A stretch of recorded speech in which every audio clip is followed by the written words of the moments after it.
incredibly masculine, jocular, fun husband came to me one day and with a very somber. Linda Thompson was the woman who stood by Elvis Presley when his fame stopped being a dream and started feeling like a prison. She stayed quiet for decades, through all the rumors, the heartbreak, and the memories. But was that silence about love, or pain too deep to share? You won't believe what really happened behind the walls of Graceland. Because when Linda finally spoke up, everything changed. It was the summer of 1972 when Linda Thompson, then Miss Tennessee, walked into a Memphis movie theater with no clue her world was about to be flipped upside down. She wasn't some starstruck fan. She was smart, grounded, and had her own goals. But when her eyes met Elvis's that night, something shifted, not just in the room, in their lives. Elvis had rented out the theater, like he often did, to screen films late at night. But that night, he wasn't his usual charismatic self. He seemed off, tired, moody. Then he saw Linda. And just like that, the grumpiness melted. They started talking. Not flirty nonsense or shallow small talk, but real conversation, deep stuff, grief, childhood, loneliness. That kind of rare honesty that only shows up when two souls recognize each other. From that moment on, they were inseparable. Elvis invited her to Graceland the next day, and soon, Linda was living there. Not just as a girlfriend, but as his emotional anchor. She didn't just love him, she took care of him.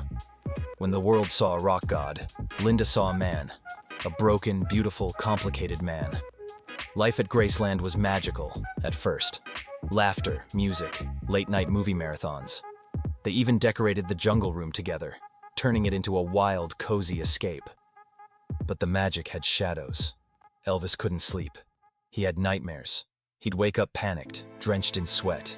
And there was Linda, night after night, whispering comfort, rubbing his back, praying out loud. She wasn't trying to fix him. She just loved him, completely, quietly. But love wasn't enough to keep the darkness out. The pressure of being Elvis Presley was crushing. The pills weren't about partying. They were his escape from the exhaustion, the fame, the sadness. Linda never judged. She just stayed.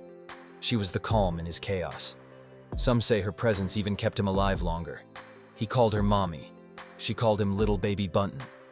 He told her she was the best woman he'd ever known. But even with all the love, Graceland started to feel less like home and more like a golden cage. Linda had dreams too. A life beyond Elvis's needs. A longing for peace, for children, for normal. And there was another heartbreak. Elvis wasn't always faithful. One of the women he got involved with was Mindy Miller, and that betrayal stung more than the gossip columns ever knew. Linda realized she couldn't keep giving herself away piece by piece while barely being seen. By 1976, her heart made a quiet, impossible decision. Stay and watch him slowly fade, or leave, and maybe survive. She once said, "I didn't want to be a widow at 27. So, one day, she packed her bags. No screaming, no fights, just tears. Before she walked out, she kissed him on the forehead and whispered, "If you ever need me, I'll be here." And she meant it. Even after she left, Linda kept worrying. She called Graceland, asked his friends to check on him. One night, just days before Elvis's death, she begged his friend Charlie to make sure he was breathing. "He's fine," he said. Then the call came. It was Lisa Marie, his 9-year-old daughter, sobbing.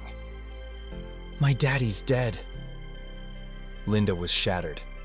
In that moment, every worry, every prayer, every sleepless night came rushing back.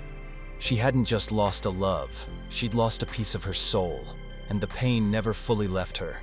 But through all of it, she never went to the press. She never sold her story. No tell-all, no scandal. While others cashed in, Linda stayed silent. Not because she didn't have anything to say, but because her love wasn't for sale. It wasn't until 2016, almost 40 years later, that she finally spoke. In her memoir, A Little Thing Called Life, Linda Thompson opened up. Not to gossip, but to honor him. "He was human," she wrote, "and that's what made him divine." She shared the real Elvis, The generous, sensitive, sometimes stubborn man she loved. The guy who once bought out a pet store just to give animals to his friends. The man who could make you laugh till you cried. And the man who, even in his worst moments, had a heart as big as his legend. She didn't shy away from the hard truths, the addiction, the mood swings, the emotional weight of being the most famous man on earth. But she never threw him under the bus. She told the truth with love. After Elvis, Linda built her own path. She acted. She wrote hit songs, like I Have Nothing, sung by Whitney Houston in The Bodyguard. The lyrics, about love, pain, longing, came from somewhere real. She got married, had kids, even divorced twice. Life moved on, but Elvis never left her heart. She once said that no other relationship ever matched what she had with him. Because that kind of love, it brands you, it teaches you, it changes everything. And even now, sometimes Linda Thompson goes back to Graceland, quietly. No cameras, just memories. She walks the same halls, stands in the same rooms, leaves flowers. Not for the king, but for the man she once loved. If this story moved you, tap that like button, subscribe for more, and don't forget, the real stories. They live in the quiet moments, not the headlines.